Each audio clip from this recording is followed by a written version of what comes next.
Le week-end d'espérance pour les célibataires et personnes seules s'est achevé aujourd'hui, dimanche 6 avril 2025, au centre pastoral Saint-Charles-Luanga de Wando. Un bilan de tout ce qui a été dit, tout ce qui a été fait la veille, samedi 5 avril, a caractérisé le début de cette journée dont le sommet fut la messe d'action de grâce célébrée par le père Nestor Atomaton, prêtre de Porto Novo et prêtre de la communauté de l'Emmanuel.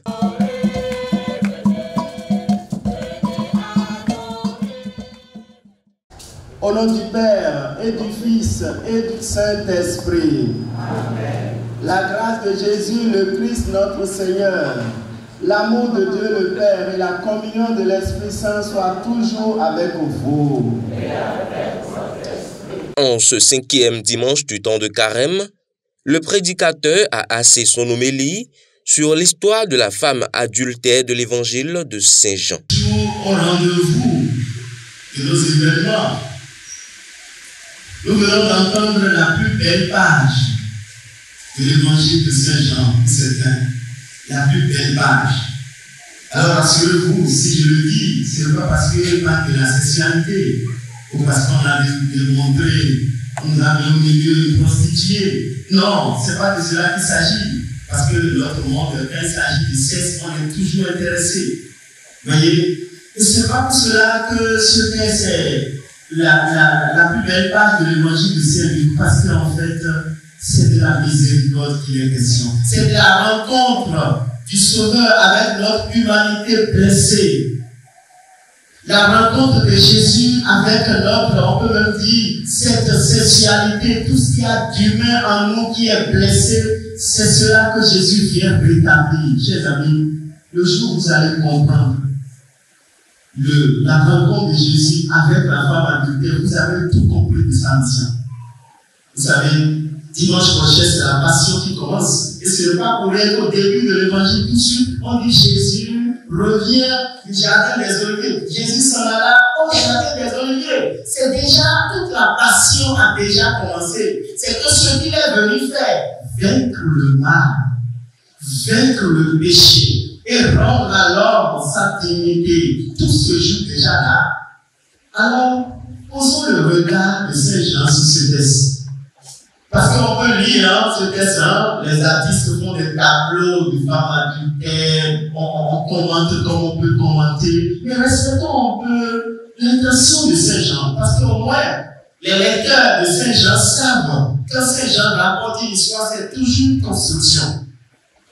Vous voyez, c'est pour ça que chez lui, on ne parle pas de miracles, on parle toujours de signes. Il a retenu 7 signes, et chaque signe renvoie à une nation salvifique. C'est une nation que Jésus est venu poser. Chers amis, est-ce que vous voulez suivre cette histoire avec le regard de Saint Jean? Parce que Saint Jean, il faut se lever un peu. Donc ceux qui dorment déjà, commencez déjà à vous réveiller, parce qu'on va se lever. Saint Jean s'élève, donc il s'élève. On ne va pas regarder simplement une prostituée au milieu. Non, on va s'élever. Vous voulez vous élever? Vous voulez vous élever? Alors on y va. On a juste 3 églises. Au terme des différents rites liturgiques, la communauté a communié au corps du Christ avant le mot de gratitude de la représentante des participants. Frères et sœurs, l'initiative de ce week-end d'espérance est le signe vivant qui montre que l'Esprit s'ouvre vraiment dans le cœur de ces pasteurs. Et nous vous demandons d'applaudir vraiment pour notre frère.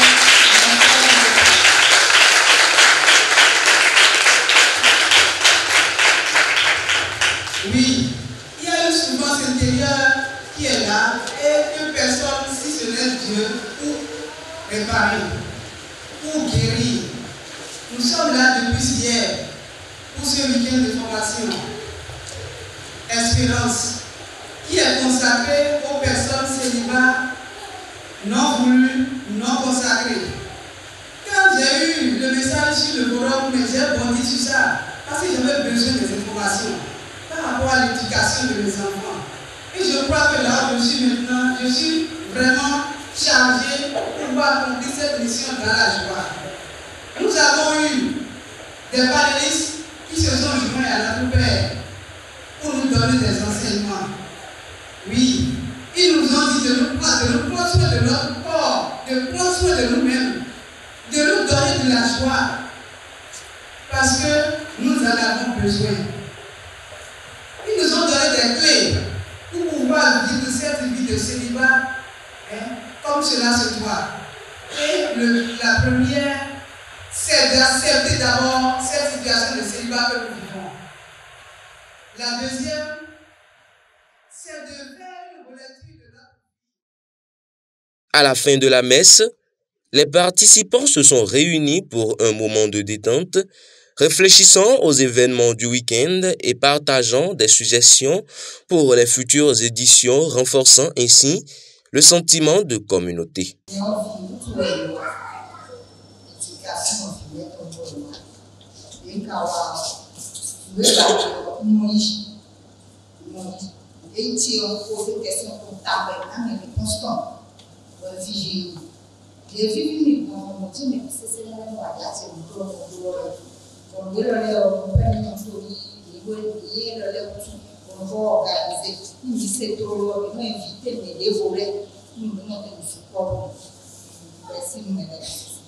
Hier, tout au long des communications, des échanges, comme on le dit souvent, le nouveau Dieu, notre Père, nous aime personnellement.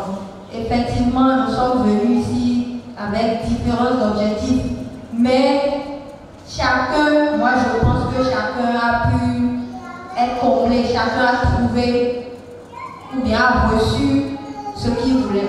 Son attente a été atteinte, si je peux m'exprimer en ce temps. Bon, hier, je me suis rendu compte qu'il y a des choses depuis toutes ces années-là que je prie, il y a des choses que j'ignorais. Et comme exemple, c'est l'estime de soi. Vous savez, ceux qui ont eu la malchance de vivre auprès ceux qui ont la chance d'être enfants placés ou bien, la malchance d'être des enfants placés ou bien de vivre en dehors de leur cercle familial, c'est des gens qui ont des blessures et l'estime de soi, c'est difficile à l'avoir parce qu'on a passé tout le temps à t'humilier, à montrer que tu n'es rien, tu es vilain, des trucs comme ça. Donc moi, ça fait ce blocage-là dans la tête. Hier, quand on a développé un peu l'estime de j'aimerais même qu'on revienne dessus sur le forum, si le Père le permet.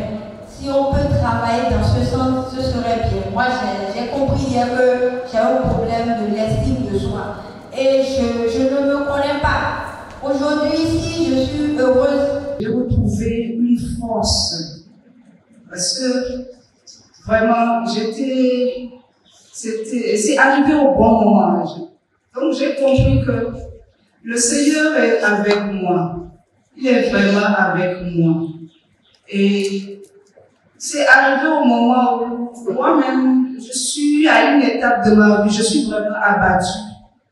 Et je n'ai plus, j'ai commencé par perdre espoir. Mais cette section que j'ai suivie depuis hier à aujourd'hui, je ressens en moi une certaine force. Je ressens en moi qu'une vie reprend encore.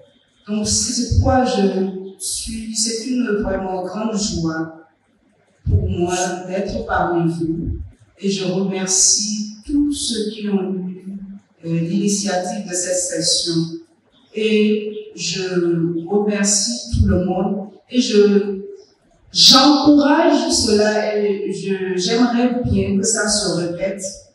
Et non seulement, pas seulement ici, mais aussi dans tout le Bénin, dans toutes les autres paroisses. J'ai des témoignages de collègues enseignants qui, vivant dans le concubinage, elle a décidé qu'il fasse le mariage parce qu'elle avait soif de Jésus. Elle a dit à son mari, à partir de ce moment, nous n'allons plus avoir de relation. Elle a dit la relation s'est faite après le mariage. Mais ça avait tout un autre cours. Ça n'avait rien à voir avec le moment qu'ils ont vécu le concubinage. Donc j'ai un peu regretté hier qu'on qu'on n'a pas mis l'accent sur cette vie de chasteté. Bon, c'est un peu mon apport dans les partages. Et j'aimerais que des fois passer, parce que c'est quand même une grâce que le Seigneur nous a donnée dans cette loi. Si c'est le 6e commandement, il faut vraiment. Je n'ai pas vu ça hier, donc je souhaite qu'on mette l'accent dessus. Ce temps de partage a été joyeux et a permis de tisser des liens durables. Initiative rare, ce week-end a bénéficié de l'appui de la communauté de l'Emmanuel. À tous les participants, pleins d'espérance, souhaitons une vie heureuse et épanouie soumise à la volonté du Seigneur.